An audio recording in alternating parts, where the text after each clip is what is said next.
Do you swear to tell the truth, the whole truth, and nothing but the truth in this congressional inquiry? So help you God. Yes. Yes. Yes. Thank you, Comsec. Now, to proceed, we'd like to acknowledge and recognize Congresswoman Jinky Luistro. You are recognized. Thank you, Mr. Chair. Mr. Chair, we are in possession of the letter of Attorney Harry Roque seeking for excuse for his absence in today's committee hearing. Considering, Mr. Chair, that we have precedent already where the resource speaker misrepresented as to the truthfulness of the fact of the schedule of his hearing, may I move, Mr. Chair, that the veracity of the truthfulness of the facts cited in this letter be verified by the committee secretary. So move, Mr. Chair. There is a motion for the committee secretary to verify information as stipulated in the letter of Attorney Harry Roque. Duly seconded, and hearing no objection, the motion is approved. Comsec, please comply. Second, Mr. Chair, in our last lengthy hearing, Attorney Harry Roque repeatedly made representation of his commitment to submit a number of documents that includes his SALN from 2016 to 2022, DOS of multinational subdivision with tax returns, trust agreement, settlement of estate and tax returns, docs submitted to SEC pertaining to the transfer of shareholdings from spouses Roque to Attorney Percival Ortega, and ultimately the ITR of spouses Roque and Biancham Corporation. I lament, Mr. Speaker, that while we waited for the submission of these documents, because of his assurance and commitment that he will be forwarding the same, to this date, we have not received any of those, granting only for the sake of discussion that indeed he has engagements in the international arbitration in Singapore today. I do not see any reason why he will fail to submit those documents in today's hearing. Nonetheless, Mr. Chair, I understand that the committee has issued already a subpoena as earlier manifested in our morning session. I therefore manifest instead this reasonable warning for our resource speaker to comply with the said subpoena. The statement of Congresswoman Luistro is noted, and the COMSEC is directed to follow up the requests of Congresswoman Luistro pertaining to the documents required of Attorney Harry Roque. Thank you, Congresswoman Luistro. Third, Mr. Chair, the committee is in receipt of the letter from Cassandra Leong, represented by Attorney Topacio, claiming, among others, that her client opted to decline to testify, invoking the right to remain silent and or the right against self-incrimination. I deeply lament this action coming from the resource speaker, Mr. Chair, because we will remember that even prior to the creation of the Quadcom, various resource speakers have been mentioning already the name of Cassandra Leong. And it is really unacceptable if we will allow in today's hearing that the resource speaker will remain silent, will not answer our questions under the guise of his right against self-incrimination. In the same letter, Mr. Chair, they even cited the case of violation of visa law of the Bureau of Immigration, as well as obstruction of justice, as the case is filed already against the resource speaker, making an impression, Mr. Chair, that we cannot raise question to her anymore. With that, Mr. Chair, please allow this representation to lay down the parameters when the right against self-incrimination may be availed and when they may not be availed. Mr. Chair? Please proceed. In the case of Rosete versus Lim, this was decided June 8, 2006. There are two requirements before the right to self-incrimination may be availed. One, there must be an identifiable crime. And two, the resource speaker is probably guilty of the said crime. Second, Mr. Chair, in the case of Sabio versus Gordon, October 17, 2006, right to self-incrimination can be availed only when the same is being invoked in relation to the question which is being propounded. In other words, this cannot be claimed as a blanket privilege. When there is a question, the resource speaker has to invoke and the chair has to resolve. Third, Mr. Chair, the case of De La Cruz versus People, July 23, 2014. The right to self-incrimination applies only to testimonial compulsion. In other words, object evidence is not covered by the right against self-incrimination. Fourth, Mr. Chair, is the Office of the Court Administrator versus you, which pronounces it does not cover legitimate inquiry if non-criminal matters. In other words, only question which pertain to crimes is covered by the right against self-incrimination. Fifth, Mr. Chair, is the case of People versus Aison, July 1989. The right to self-incrimination is not self-executing or automatically operational. In other words, it needs to be invoked. Otherwise, it is considered waived. Six, Mr. Chair, is the case of Arnold versus Nazareno. It was ruled that the right cannot be invoked if the same would be inconsistent to the witness' prior claim that the transaction were legal.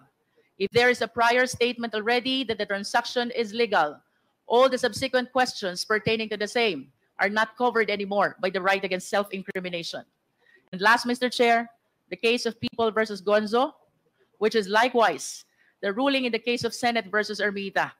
A witness is not relieved from answering merely on his own declaration that an answer might incriminate him, but rather it is for the trial judge to decide. By analogy, Mr. Chair, in our today's inquiry in aid of legislation, the discretion belongs to the chair of the Quad Committee. Mr. Chair, to proceed with my interpellation. Please proceed. Mr. Chair. Chairman Paduano. Sige, Chairman Paduano. Thank you, Mr. Chairman. With the indulgence of Congresswoman Jen Luistro. First, Mr. Chairman, I will discuss some administrative matters. No, maybe we can discuss this, especially in the case of Myla Roque and Harry Roque. But, Mr. Chairman, just a procedural thing. I think there are counsels for Baterna and Casiong in the person of, I've seen Attorney Topacio. Is Attorney Topacio present? Yeah, you should have make an official entry, no, as the counsel of Cassandra Ong. And at the same time, just to remind all the counsel that you cannot speak or advise your client unless you will be allowed by the chairman. That's all, Mr. Chairman. Thank you, Congressman Paduano. Let me remind the counsel of Ms. Cassandra Leong, Attorney Topacio, that the participation of the counsel in a inquiry in aid of legislation is limited only to advising the legal rights of his client. And that goes the same to other counsel appearing before this committee. Thank you. We shall now proceed. Mr. Chair, I wish to address these questions to Cassandra Leong. Excuse me, Congresswoman Luistro. I'm sorry, but I missed the lineup of the members who wish to interpellate. I have it here with me now. And the first to interpellate is Congressman Dan Fernandez. And then after Dan Fernandez, Congresswoman Jinky Luistro, and then Congressman Rog Gutierrez, and then Congressman Deputy Speaker Frasco, and then Congressman Gaston Bunting. So please proceed, Congressman Dan Fernandez. Thank you so much, Mr. Chairman. Cassandra, Cassie, kumusta ka na? Can you kindly remove your face mask? Paige, can you please? Maganda ka naman eh. Huwag ka nang... relax ka lang, Cassandra. You know, the reason why we invited you over, because if you remember, during the joint committee hearing, we invited you twice. And then you never acceded to the invitation of the joint committee hearing. And then we issued a subpoena, and then we elevated this issue on the Quadcom. You remember the time that you texted me, diba? And eventually you called me. And the reason why I'm trying to tell this, Mr. Chair, during the time that we have conducted that committee hearing, that joint committee hearing, Cassandra, in the spirit of transparency, no, Cassandra, no, I will tell the body, no, that you texted me and you called me. Para at least malaman nila kung saan tayo magsisimula. But the reason why you called me is to ask for help kung ano yung dapat mong gawin. Am I right? You can answer. Yes po. Yes, and during our conversation, sinabi mo kung ano yung dapat mong gawin. Is this correct, Cassandra? Yes po. All right. And sa text mo sa akin, no, and I know that this came from your heart, no? Sinabi mo dito sa text mo na, "Hi Kong, thank you for the time to pick up the call. Sana matapos na po, puro na lang allegation. Pag-pray ko din po, maging fair enough. Din po, I'm not involved in politics and will not po. Ayaw ko din pong madamay sa away po ng malalaking tao. Mabuhay po ang Pilipinas, mabuhay si PBBM." So you texted this, di ba? You remember? And you were saying na ayaw mo ring may madamay na sa away ng malalaking tao. Are you referring to sinong personality are you trying to imply on your text? I invoke my right to remain silent po. I invoke my Chair. right Yes po. to your right. Okay. So kasi simple lang naman yung tinatanong ko kung sino yung mga malalaking tao ba ng mga Chinese o malalaking tao ng mga Pilipino? Mga politician ba ang sinasabi mong ayaw mo ma-involve sa away ng malalaking tao?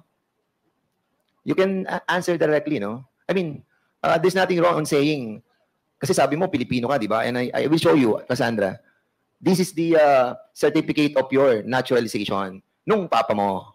And we were able to get that during the time of 1978, he applied for the naturalization. And thereby, when you were born in year 2000, you are a Pilipina. Di ba? So, Pilipina ka. So, maaring sa dugo ay Chinese ka, pero sa puso at isipan, Pilipina ka. Am I correct? Opo. At saan ka madadamay ng mga away na sinasabi mo sa text mo sa akin? I never replied, di ba? Hindi ako nag-reply sa'yo eh. Because I really don't want you to answer back on my cell phone. What I wanted is for you to appear on the committee and to answer to all of us. So, sino? Mr. Chair, I invoke my right po to remain silent po. Congressman Fernandez, if Yes, I may. Mr. Chair. Yung tanong ni Congressman Dan Fernandez ay hindi naman incriminating. Dahil ang tanong niya, kaninong away? Is that an incriminating statement? Ang sinasabi ko po is right to remain silent po. Hindi po self-incrimination. Mr. Chair? Mr. Chair, Mr. Chair. Okay. Mr. Chair, Congressman Akop? I would just like to remind Madam Cassandra Ong and her lawyer that what we are conducting here is not a custodial investigation where you can invoke your right to remain silent. There have been Supreme Court decisions on this. So I think the witness has to answer. Otherwise, we will move to cite her in contempt for refusal to answer. Mr. Chairman. That is correct. Congresswoman Luistro, you want to Mr. say Chair, something? the reason why I started our hearing with the parameters on the use of right to self-incrimination is to guide our resource speaker as to when they can be availed of and when they cannot.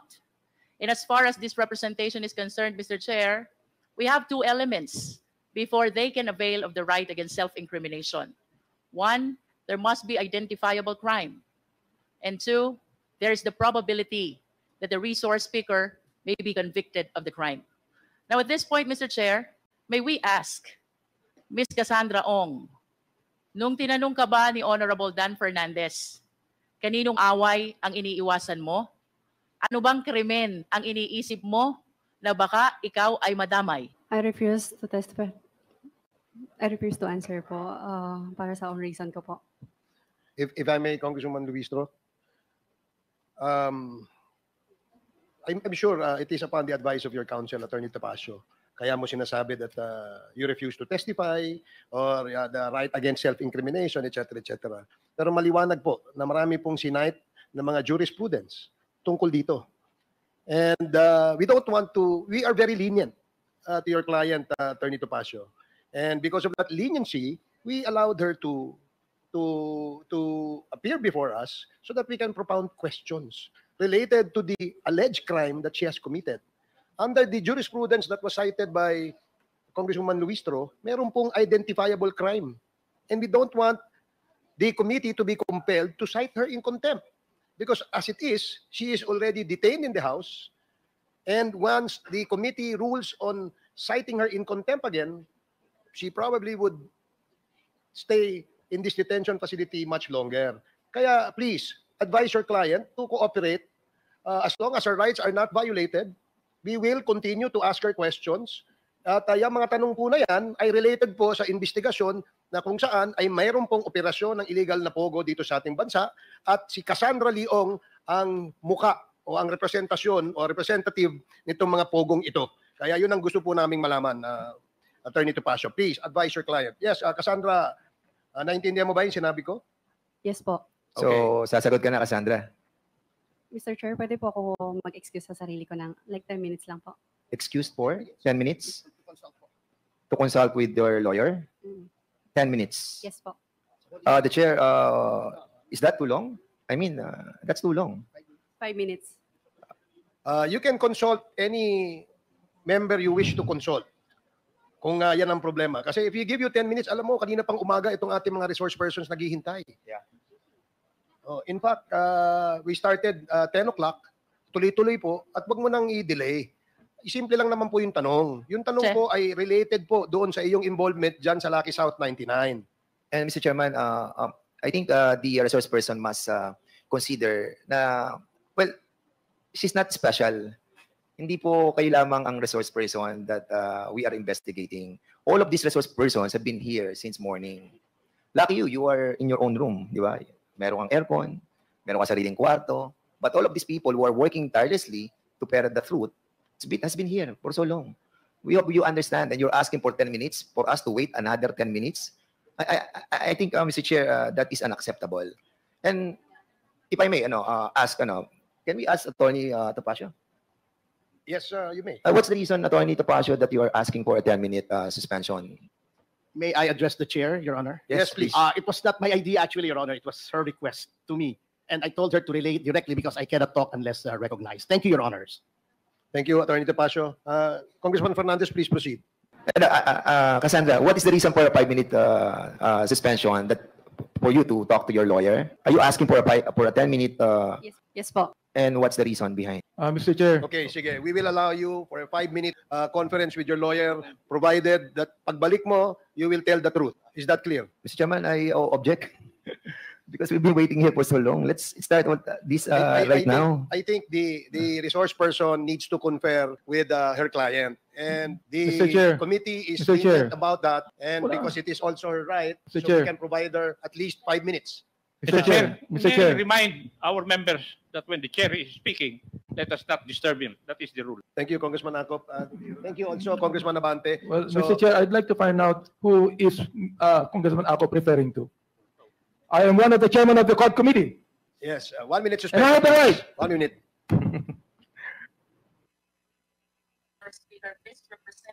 Grabe, no? Nagalit. Alam niyo, loko rin talaga to si si Topacio eh. 'Di ba? Ito dapat kasuhan tong abogado na to ng diyan ng Hearing is resumed. You already had your 5 minutes, obstruction of Cassandra. justice. O So, anong dapat?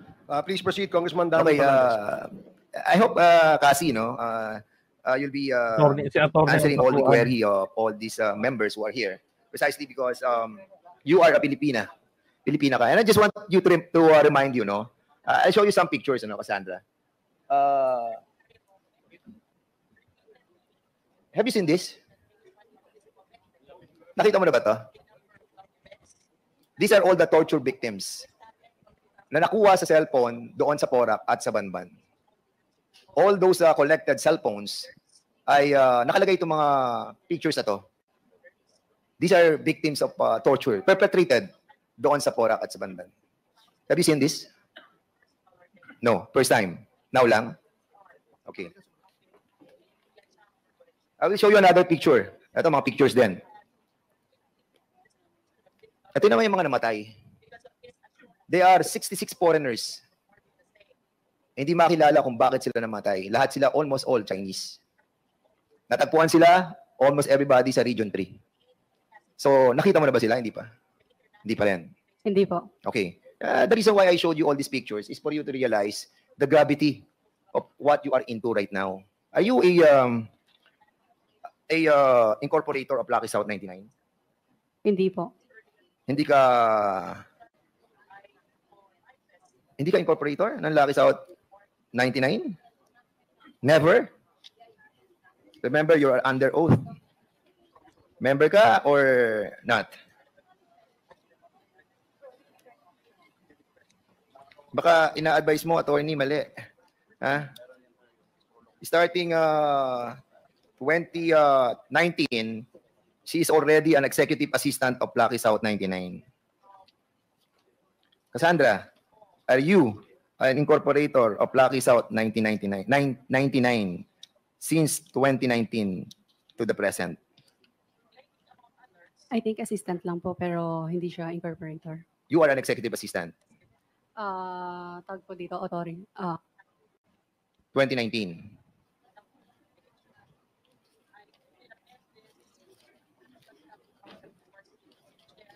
Tama, Cassandra?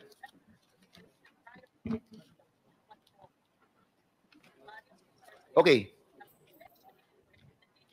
Kailan ka naging executive assistant ng Lucky South 99?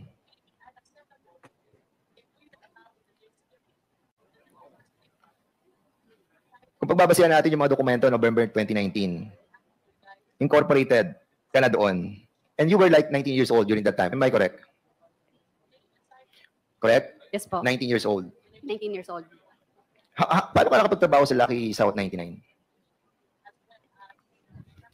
Mr. Chair, I refuse po to answer. Mr. Chairman, Mr. Chair, point of order. point of order. What is the point of order of the... Yeah, Mr. Chair, I'm getting confused. With all due respect to Attorney Topacio, every time Chairman Dan gives a question, it seems that it's Attorney Topacio answering. So I think we should. No, I've been watching you, and you've been whispering. So can you please give the resource person the opportunity to answer truthfully? Attorney Kasi- Topacio, may we ask you to refrain from answering in behalf of your client? As we clearly stated earlier, the role of the counsel is only limited to advising your client of his or her constitutional rights in this committee hearing. So, Cassie, ikaw ang sumagot. Okay? Thank you. Attorney Topacio, with all due respect, no? I mean, I don't mean no offense to you, but it's just that let's allow the resource person the freedom to explain her side and to explain how she's involved or not involved in the situation, because this is her opportunity to clear her name. Thank you very much, Mr. Chair. Okay, kasi sino nag-recruit sa'yo sa Lucky South 99? I refuse to testify po. Okay, yun ang una mong yun ang una mong trabaho sa Lucky South 99. I refuse to testify po. Sorry, Mr. Chair. Tinatanong ko lang kung ano yun ang una mong trabaho. Pwede mo naman sabihin iba ang trabaho mo, di ba? Anong unang trabaho mo sa buhay mo? Pasensya na po ulit. I refuse to testify po. Saan ka nag-college? This will not incriminate you. It will po. What? Ang tinatanong ko, saan ka nag-college? I refuse. Sabi mo, Pilipina ka, di ba? Did you study in the Philippines? I refuse po to testify po. Attorney Topacio, Can let we- this be a warning to you to please allow your client to respond to the question. We will, these are simple questions. Tinanong lang, saan siya nag-aral, saan siya nag-college, right against self-incrimination, please. This is a warning, Attorney Topacio, na let her answer. Kasi, Mr. Chair. ano mo lang, sagot mo lang ng tama ito dahil yung tanong na kung saan ka nag-aral ay hindi naman incriminating sa'yo. Bakit refuse to answer? Mr. Chair. Papipilitan kami i-contempt ka. Mr. Chairman, parang Yes, yung sa paper ni Cassandra, Pero nakagad sagot na tinuturo ni Attorney Topacio eh. 'Di ba? So I will give you another chance, Attorney Topacio. Mr. Chairman. Please proceed, Congressman Fernandez. Okay, I'll be asking Ronaldin Baterna. Ronaldin Baterna, in the last hearing, you were testifying, no? During that time, you told us that you have a checking account.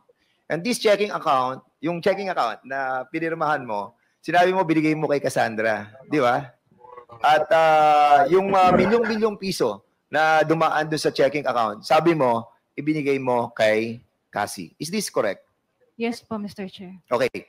So Cassie, ang sabi ni Ronaldin Baterna, who happens to be in the Lucky South 99 and in the Wilwin Corporation, binigay niya yung mga cheque sa iyo at maraming milyon-milyon ang dumaang pera dito.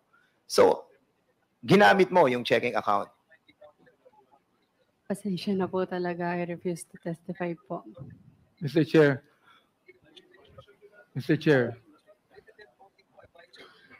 We'll change na lang the question. If she feels that it will incriminate her, Okay, we will with the be... indulgence of Congressman Fernandez. Yes, is this a short interjection? Mr. Chair, Please proceed. I move to cite Cassandra in contempt.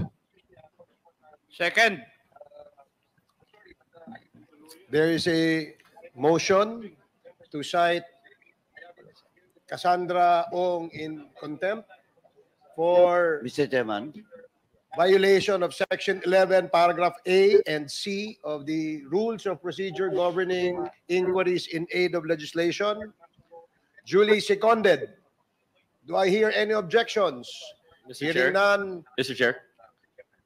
Apologies, Mr. Chair. This is not an objection, but just a manifestation. In the spirit of due process, may we ask that the witness explain why she should not be cited in contempt? If she has any reason We'll give her whatsoever. that privilege. As, Thank you very much, Mr. Chair. Chairman. Picture 3. Chairman, just a point of clarification. Okay. Okay. Congressman Paduano. Thank you, Mr. Chairman. Mr. Chairman, before we rule with the motion that was made by Chairman Co-Chair Abante, kasi there's